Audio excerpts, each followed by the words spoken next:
India voice, आपकी सोच, आपकी आवाज। नमस्कार, बहुत स्वागत है आपका और आप देख रहे हैं इंडिया वॉइस खबर झारखंड के इस बुलेटिन में। मैं हूं आपके साथ आनंद विजय सिंह। मुख्यमंत्री हेमंत सोरेन ने रांची में शिक्षा, महिला एवं बाल विकास और सामाजिक न्याय विभाग की समीक्षा बैठक की। बैठक में राज्य में योजनाओं के प्रभावी क्रियान्वयन और जमीनी स्तर पर बेहतर प्रशासन पहुंचाने पर विशेष जोर दिया गया।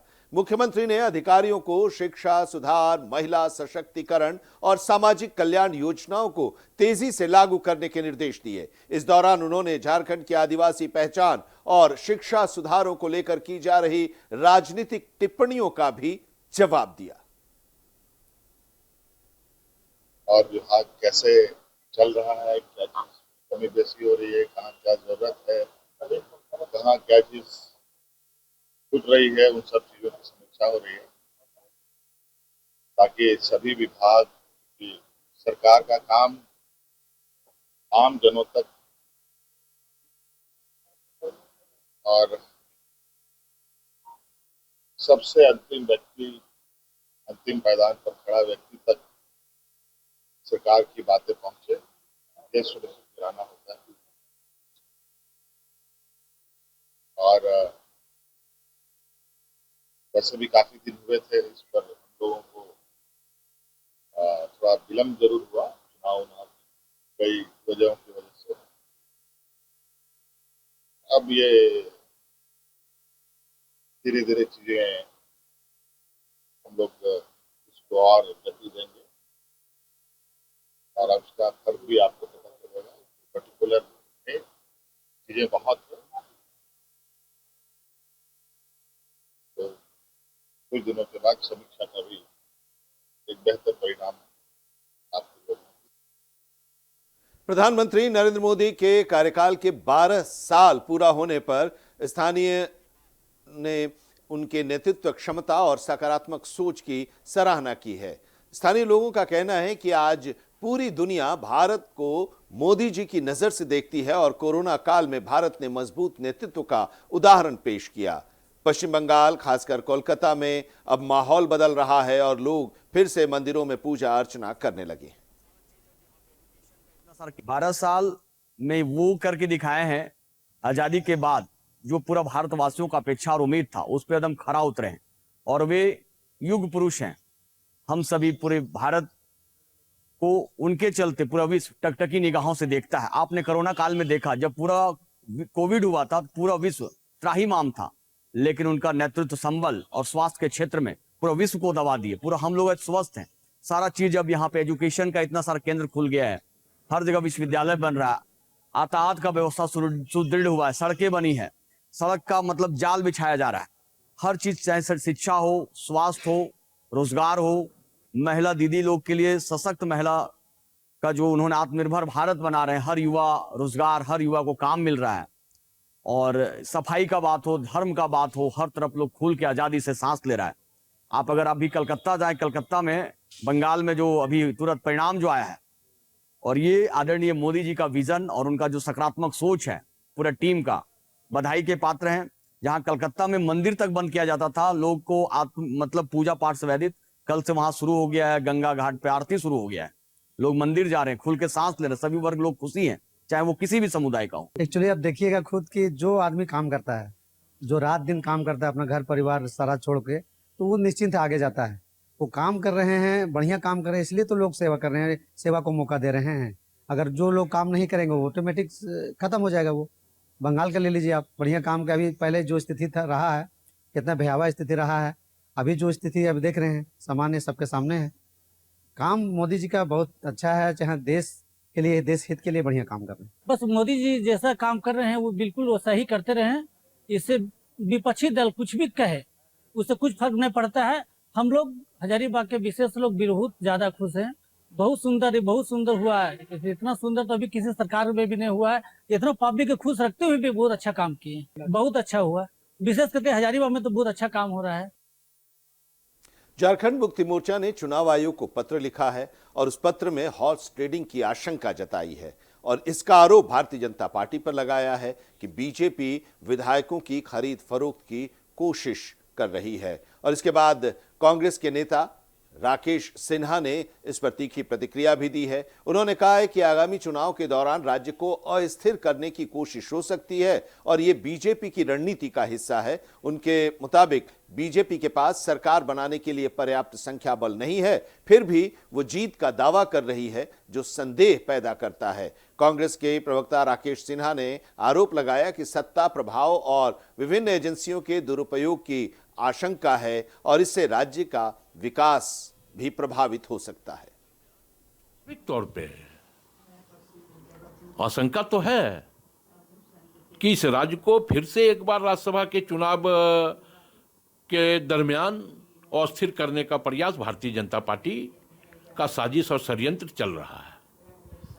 आपके पास आंकड़े नहीं है, आपके पूरे कुनबे के पास आंकड़े नहीं है, पूरे इंडिया एनडीए के पास आंकड़े नहीं है, तो आप कैसे जीत की दावा कर रहे हैं? इसका यह मतलब है कि अब धन बल ताकत ईडी चुनाव आयोग तमाम एजेंसियों को आप फिर से इस राज्य में सक्रिय करना चाहते हैं और राज्य के विकास को बाधित करना चाहते हैं। तो ये आशंका नहीं है, ये भारतीय जनता पार्टी जिस प्रकार कार्य कर रही है ये उसका प्रमाण है। जमशेदपुर में जेडीयू ने आगामी विधानसभा चुनाव को लेकर अपनी राजनीतिक गतिविधि भी तेज कर दी है।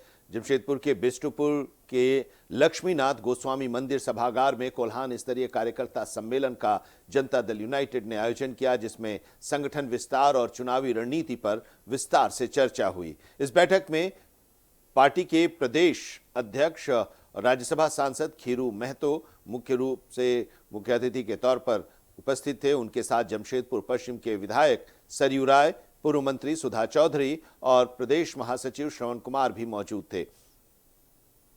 नेताओं ने संगठन को मजबूत करने और जन सरोकार से जुड़े मुद्दों पर फोकस की बात भी कही है। श्रवण कुमार, जो कि प्रदेश के प्रभारी हैं, वो भी इस बैठक में मौजूद थे और इन लोगों ने संगठन को मजबूत करने और जन सरोकार से जुड़े मुद्दों पर फोकस करने की बात कही है। बैठक में कार्यकर्ताओं को बूथ स्तर तक संगठन को सक्रिय करने और आगामी चुनाव में बेहतर प्रदर्शन के लिए रणनीति तैयार करने का निर्देश दिया गया। हमारे अध्यक्ष जी पूरे राज्य में घूम रहे हैं। संगठन मजबूत होगा और जनता का काम करके व्यक्तित्व किसी का निखरेगा, तभी हम कह सकते हैं कि उसको टिकट दे दीजिए। ऐसा हम कोई किसी को भी कह दें कि इनको लड़ा दिए चुनाव, तो होता नहीं है। इसलिए ये कोशिश हो रही है कि इस तरह का व्यक्तित्व सामने आए जिसको हम कहें कि नहीं, ये सीट हम इसके माध्यम से जीत सकते हैं। सबसे पहले हमने साहेबगंज में कार्यक्रम करके आया है, साहेबगंज कार्यक्रम करके आया है। आज है सो यहाँ कोल्हान क्षेत्र में कार्यक्रम अभी हो रहा है, आप लोग सामने देख रहे हैं। और संगठन को मजबूती प्रदान करने के लिए कार्यक्रम किया गया है। सबको निर्देश कार्यकर्ता को दिया गया है, गांव स्तर पर और पंचायत स्तर पर। और खबर हजारीबाग से, जहां पर भारतीय जनता पार्टी के सांसद और विधायक के बीच हालिया राजनीतिक मतभेदों पर चल रही अटकलों पर पूरी तरह से विराम लग गया है। हम आपको बता दें कि प्रधानमंत्री नरेंद्र मोदी के कार्यकाल के 12 वर्ष पूरे होने पर आयोजित इस कार्यक्रम में सांसद मनीष जायसवाल, सदर विधायक प्रदीप प्रसाद और बीजेपी जिला अध्यक्ष विवेकानंद सिंह ने संयुक्त रूप से एक प्रेस कॉन्फ्रेंस की और जनप्रतिनिधियों ने स्पष्ट किया कि उनके बीच जो भी दूरियां थी, गलतफहमियां थी, वो अब खत्म हो चुकी है और मिलकर हजारीबाग के विकास के लिए वो लोग काम करेंगे। कि अभी थोड़े दिन पहले मंत्री आए थे, एविएशन के मिनिस्टर आए थे 4 दिन पहले रांची में। उन्होंने कहा है कि झारखंड में 5 एयरपोर्ट बनने वाला है, जिसमें हजारीबाग भी है। अब मैं फिर से ये दोहरा रहा हूं कि हजारीबाग का एयरपोर्ट का निर्माण इसलिए रुका हुआ है क्योंकि राज्य सरकार जमीन का अधिग्रहण करके केंद्र को नहीं दे रही है। जिस दिन राज्य सरकार जमीन दे देगी, उस दिन एयरपोर्ट का निर्माण जो है यहाँ चालू हो जाएगा। ये व्यवस्था पिछले 1.5 साल से रुका हुआ है। इसका रिटर्न जो है जवाब हमारे पास आया हुआ है। हम मुख्यमंत्री से मिल करके उनको भी हमने आग्रह किया था, सरकार में भी हमने आग्रह किया है, पार्लियामेंट में हमने ये भी विषय उठाया। पेट्रोल और डीजल की बढ़ती कीमतों के बीच ईंधन संकट जैसी स्थिति देखने को मिल रही है। नेशनल हाईवे पर अधिकांश पेट्रोल पंपों में नो पेट्रोल नो डीजल के बोर्ड भी लगे हुए हैं। बैरागोड़ा में पेट्रोल पंप पर पेट्रोल उपलब्ध नहीं है। यश पेट्रोलियम में पेट्रोल मिला और इसके कारण वहां लंबी कतारें देखने को मिल रही है। हम जमशेदपुर की बात आपको कर रहे हैं, जहां लोग 3-3 घंटे लाइन में लगे रहते हैं और उसके बाद फिर उनकी बारी आती है और उन्हें पेट्रोल मिलता है। IBP, HP और रिलायंस के कई पेट्रोल पंपों पर तेल खत्म है।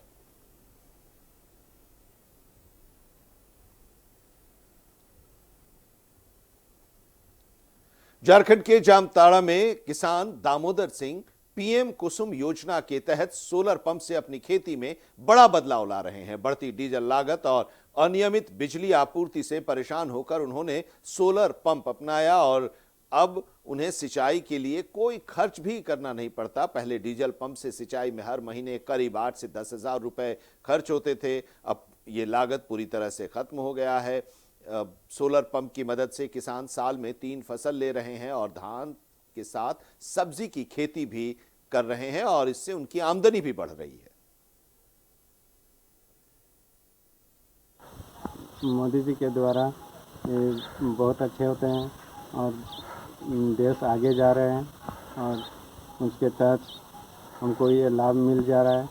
और इसमें जो है कि मोदी जी के इसमें देश बहुत आगे जा रहा है, उनको धन्यवाद देना चाहते हैं। मेरा नाम दामोदर सिंह है। मोदी जी के द्वारा कुसुम योजना।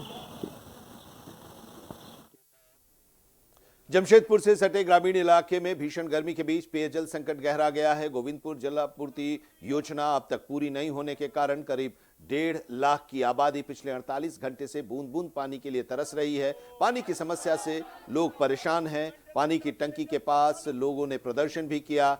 जिला परिषद सदस्य डॉक्टर पारितोष सिंह के नेतृत्व में यह प्रदर्शन किया गया। प्रदर्शनकारियों ने बाल्टी लेकर विभाग के खिलाफ नाराजगी भी जताई और चेतावनी दी कि जल्द समाधान नहीं हुआ तो गोविंदपुर अन्ना चौक पर सड़क जाम भी करेंगे।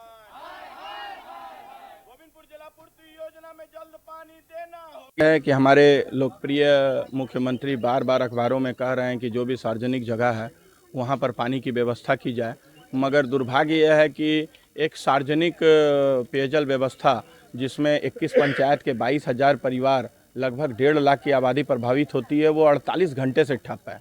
इसका कोई अगर बड़ा कारण रहता तो हम लोग समझते हैं। एक बिजली का कोई इंसुलेटर टूटा हुआ है और कहीं बिजली नहीं होने का कारण बताया जा रहा है। तो हम लोग आज यहाँ पर सारे हमारे गोविंदपुर की महिलाएं, बच्चे, युवा साथी आए हैं पानी टंकी में प्रदर्शन करने। हम लोगों का कहना है कि ठीक है, परेशानियाँ आती हैं, मगर 48 घंटा हो गया, पानी नहीं है, तो आप हम लोगों की परेशानियों को समझिए कि कैसे होगा। और ये सब कार्य को मतलब एक ये करना होगा, ये सब कार्य को युद्ध स्तर पर करना चाहिए, जिसमें 1.5 लाख की आबादी प्रभावित होती है। तो यह जो पेयजल विभाग है वह कह रहे हैं कि विद्युत विभाग का प्रॉब्लम है। विद्युत विभाग अभी हम लोगों ने जेई से बात करने का प्रयास किया, उनका मोबाइल स्विच ऑफ है, SDO ने फ़ोन नहीं उठाया। तो हम लोग कहाँ जाएँ? हर एक चीज़ को लेकर उपायुक्त के पास जाना कहाँ तक उचित प्रतीत होता है? बड़ी दिक्कत होता है हम लोगों के लिए, उसी के लिए पानी के लिए बहुत परेशान है। घर पानी में भी नहीं गया है पाइप में। गर्मी में इतना दूर से पानी लाते हैं। गर्मी में जाके लाना, फिर बनाना, फिर पानी ला के बनाते हैं। जमशेदपुर के जुगसला इलाके में कपड़े की दुकान फायरिंग मामले में पुलिस ने कार्रवाई करते हुए मनीष गिरोह के 2 और अपराधियों को गिरफ्तार किया है। गिरफ्तार आरोपियों में जुगसलाई के रहने वाले सन्नी सिंह सरदार और टेलको के निवासी सागर उपाध्याय शामिल है। पुलिस ने इनके पास से एक देसी पिस्टल और 2 जिंदा कारतूस बरामद किया है। फिलहाल इनसे पूछताछ की जा रही है। 15 मई 2026 को एक फायरिंग की घटना जुगसलाई थाना क्षेत्र में हुई थी। तो उसमें त्वरित कार्रवाई करते हुए कुछ लोगों की जो उसमें शामिल थे उन लोगों की गिरफ्तारी पूर्व में हो चुकी थी। 4 पिस्टल की उसमें बरामदगी भी हो चुकी थी और कुछ जिंदा कारतूस, एक जो गाड़ी उसमें इस्तेमाल की गई थी उसकी रिकवरी पहले हो चुकी है, तो वो गिरफ्तारी हो चुकी है। लेकिन कुछ लोग, 2 लोग थे जो CCTV फुटेज में दिखे थे या फिर उस दिन गाड़ी में मौजूद थे। तो अभी हाल ही में इस पर लगातार कार्य किया जा रहा था। तो 25 तारीख को अभी 25 मई को एक गुप्त सूचना वरीय पुलिस अधीक्षक महोदय के माध्यम से हमें प्राप्त हुई और फिर से टीम सक्रिय हुई। पुलिस उपाधीक्षक विधि व्यवस्था के निर्देशन में थाना प्रभारी उसमें थे और अन्य सदस्य उसमें थे। उनके द्वारा जब ये कार्य किया गया तो 2 लोग जो उस सीसीटीवी फुटेज में भी दिख रहे हैं इस घटना में शामिल थे, जिनका नाम है, एक है सन्नी सिंह सरदार और दूसरा एक व्यक्ति है सागर उपाध्याय। इनमें से दोनों ही लोगों पर पूर्व में आपराधिक मामले पहले भी दर्ज हैं बहुत सारा, जिसमें अगर सन्नी सिंह की बात करें हम तो उस पर 7 मामले दर्ज हैं और सोनारी, जुगसलाई, गोलमुरी ऐसे अलग अलग थाना क्षेत्रों में ये एक्टिव रहा है, अपराध करता रहा है। और सागर उपाध्याय पर टेल्को थाना क्षेत्र का एक मामला दर्ज किया गया है जिसमें फायरिंग, रंगदारी इस टाइप की जो अपराध है वो शामिल हैं। और अभी जो हमें बरामद हुआ है ये एक देसी पिस्टल और 2 गोलियां अभी बरामद हुई है इन लोगों के पास से, जो घटना में जिसको इस्तेमाल किया गया था। झारखंड के गढ़वा में जमीन कब्जे के आरोप को लेकर अब विवाद गहरा गया है। गढ़वा के विधायक सत्येंद्र नाथ तिवारी ने चेतना क्षेत्र में 40 चंद्रवंशी परिवारों की जमीन पर कथित भूमाफियाओं द्वारा कब्जे की कोशिश के खिलाफ पुलिस अधीक्षक से मुलाकात कर कार्रवाई की मांग की है। पीड़ित परिवारों ने धमकी और उत्पीड़न का आरोप लगाया है। इस मामले को लेकर लोगों में आक्रोश है। पुलिस ने शिकायत को गंभीरता से लेते हुए जांच शुरू करने और उचित कार्रवाई का आश्वासन भी दिया है।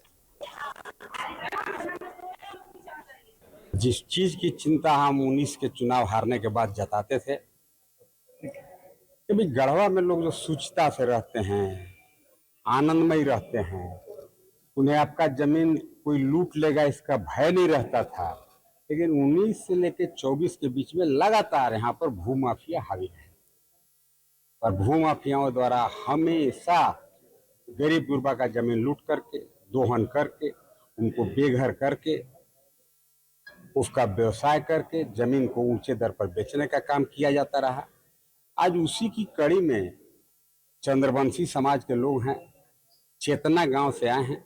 इन लोगों को मैं एसपी साहब से मुलाकात कराने आया था।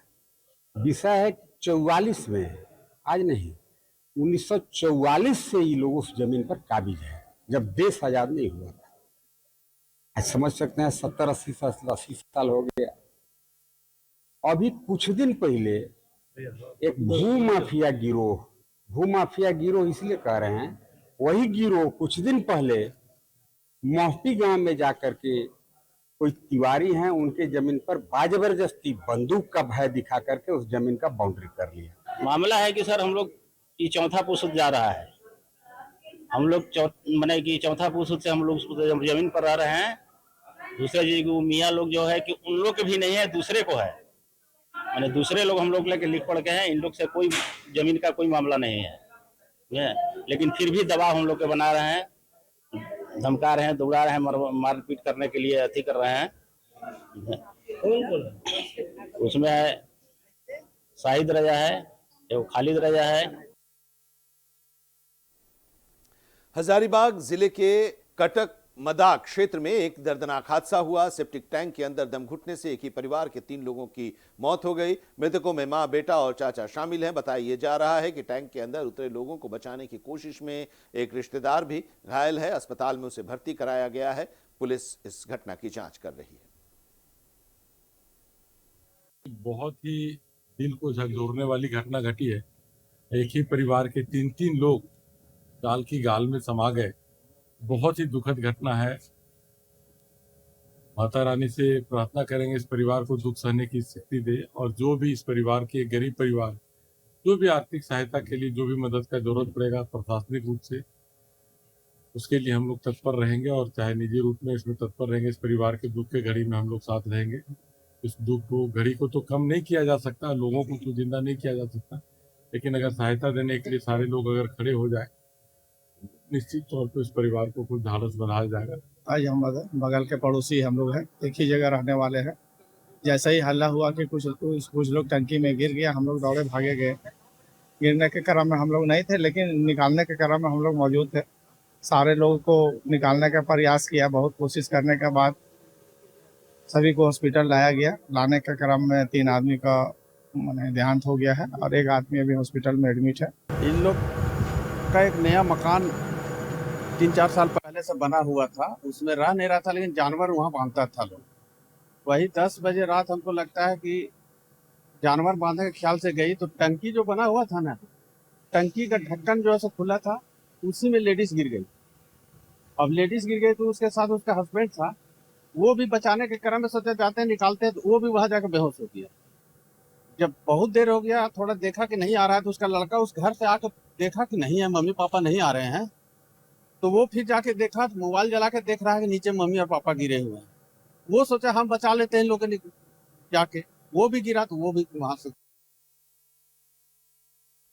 सरायकेला खरसावां जिले के कपाली ओपी क्षेत्र के गौस नगर वार्ड की खबर हम आपको बता रहे हैं। वार्ड नंबर 11 में चप्पल विक्रेता मोहम्मद मुस्तकिम का जला हुआ शव मिला है और इसके बाद इलाके में तनाव की स्थिति है।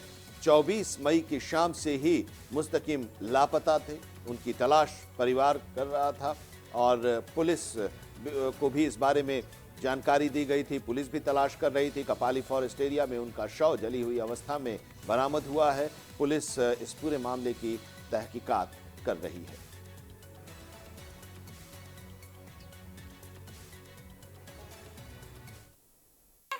वो बच्चा बहुत गरीब था, बहुत अच्छा था, ठीक है।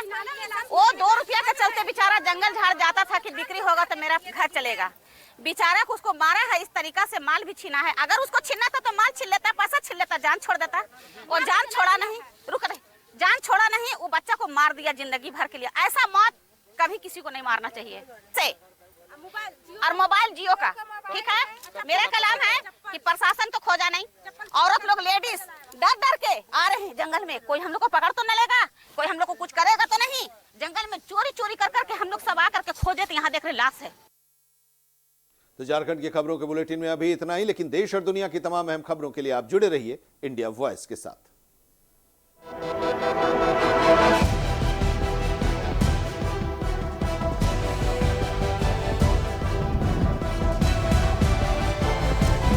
इंडिया वॉइस, आपकी सोच, आपकी आवाज।